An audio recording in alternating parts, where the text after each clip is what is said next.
Today, I'm going to show you some stepped up ink blending and then also some finishing touches to really make your designs pop. Now, what I'm going to be using today is the Winter Greenery set from Concord and Ninth and Christina Warner, but you could apply these techniques to any stencils and images that you may have already in your collection. If you're interested in anything I'm using today, I will have them linked down below in the video description and over on my blog. Here's a look at the Winter Greenery background stamp that I'm going to be using today. This is a full stamp set. So the whole thing is one stamp, that very large image. And then it also has a coordinating die and coordinating stencil to color in the image. I'm going to start by taking a piece of white cardstock from Concord and Ninth. This measures about 6 by 8.5 because it is a really large stamp set. So because it's so large and I want to use as much of that image as I can, I will be creating a 5 by 7 card. So the first thing I'm going to do is stamp the image in Pebble Ink. This is a really nice kind of light grayish brown ink from Concord and Ninth. And this is kind of going into my favorite technique, which is stamping first in a light color. I'm going to leave the stamp in my Misti tool. I'm going to ink blend and come back and stamp over the top later with the black outlines.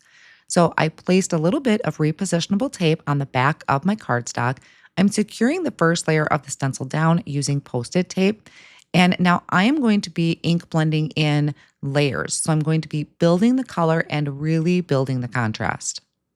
You can, of course, just ink blend in one solid color, but if you really want to step up your ink blending, this is a great way to do it. So I started with Nectar ink. I always kind of started in the center of the flowers and blended out towards the edge of the petals. Nectar is going to be my base color or my highlight color. Next, I'm coming in with Pimento, again, starting in the center of the flowers as best as I can, because some of them do overlap a little bit, and then blending out just a little bit. So maybe about 3/4 of the way. And I get a little more light-handed as I get towards the edge of the petal. So it has a nice fade. Next, I'm going to come in with Brickyard. So this is getting darker. We're adding more of that contrast. And this, I kind of mix it up how I do my blending. Sometimes I do circular motions. Sometimes I go back and forth to create that crisp line. So just really experiment and play with what works best for you. It's also going to depend on how much ink you have on your blending brush. Now, one more step up is I'm coming in with Plumberry. So this is a really nice, deep, rich purple or kind of a wine-ish type of purple color. And I'm coming in again with a small blending brush, really taking my time to add that line of color. You can do a line of color, you can blend it in circular motions, but just tap off quite a bit before coming in. You can always add more color later, but it's really hard. Well, you can't to take that color away. But I will show you a trick you can do if you added too much Plumberry. Now I removed that first layer of the stencil. I'm moving on to the second layer, and I'm going to use those same exact steps, starting with the light color, which is Nectar, going into Pimento, then I'll do the Brickyard and Plumberry. And each time, notice that my blending brush is getting smaller.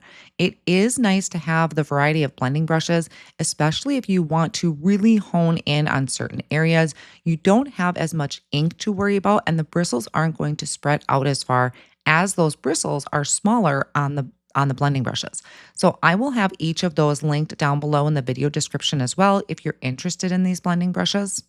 Now there was a point where I felt like my Plumberry had too drastic of a line. It almost gave too much of a significance that there was a line there, and I want it to be seamless. So what I end up doing is I take a paper towel, I gently wipe away the ink that is on the stencil, and then I come back in over the top of that with whatever the last color was. So in this case, it's going to be the Brickyard. And I'll just gently blend over the top and try to help soften those lines and make it just a little bit more seamless. And if Plumberry is a little bit too much for you or too scary, you could always come in with even like a dark gray or a medium gray just to add that shadow, because the contrast is really what is going to shape your flower and make it pop. Now our flowers are done, we get to work on the greenery. So I am going to start with sea glass ink. Again, I'm going to be working in that type of format where I'm laying down the base color first or a highlight color.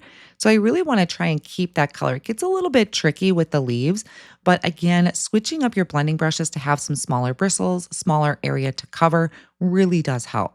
Now the next color I came in with, still on that layer of the leaves of the stencil, is Artichoke, which you might not think really works well with sea glass. But remember, sea glass is just our highlight. You could always start with something a little bit brighter or a little more on the yellow side if you wanted. But I think it's really fun to experiment, and I hadn't used sea glass with artichoke before. Now, one more step up, I'm coming in with Rainforest, again, using that really tiny blending brush to add that dark area right down the center of the leaves. Could you achieve this with just one color?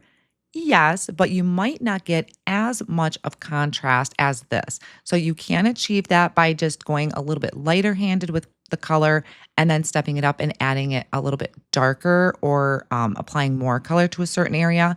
But you really get that full feel of a highlight when you come in with different shades. Now, here again, I was experimenting with shades. I'm starting on, this is another stencil, so it's a different set of leaves. And this is lemongrass. So it's a really nice kind of bright in your face kind of color, but that's just our highlight. I'm going to come in with artichoke, and these two colors do match really well together. So it might be something you actually would expect. So after artichoke, once again, I'm going to bring in that rainforest because I really loved rainforest as that really nice dark contrast color.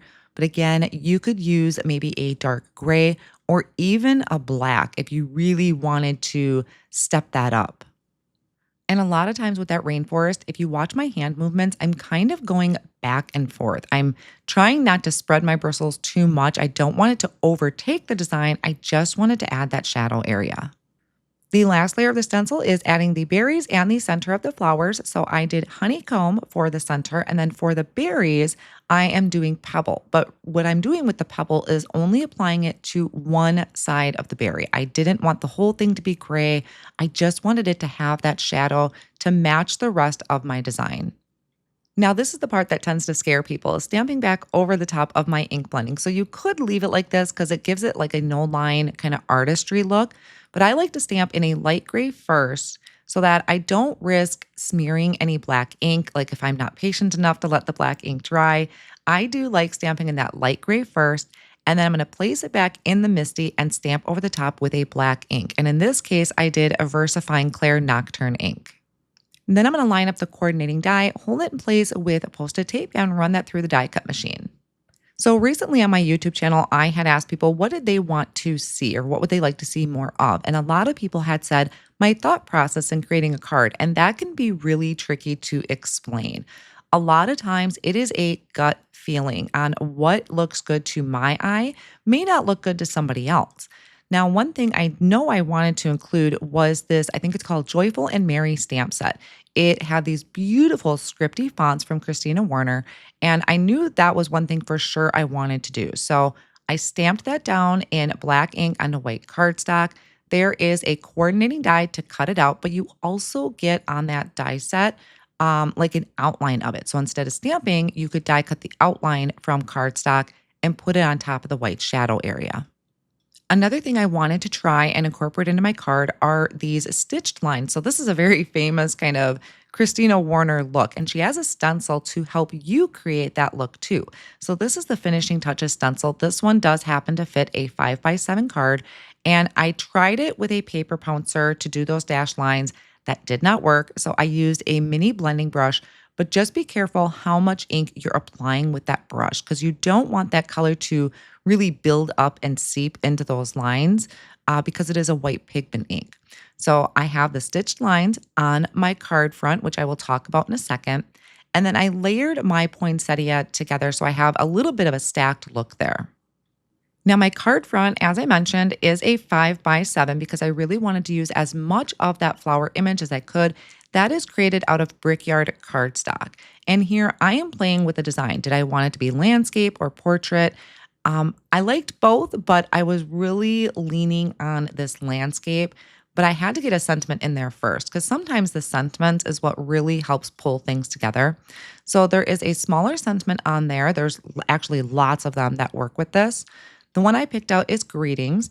I have a piece of black cardstock that I prepped with an anti-static powder tool, and I'm stamping that sentiment in white pigment ink.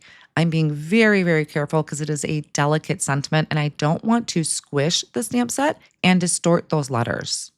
Now, if I have a choice between champagne or gold, I always go for champagne.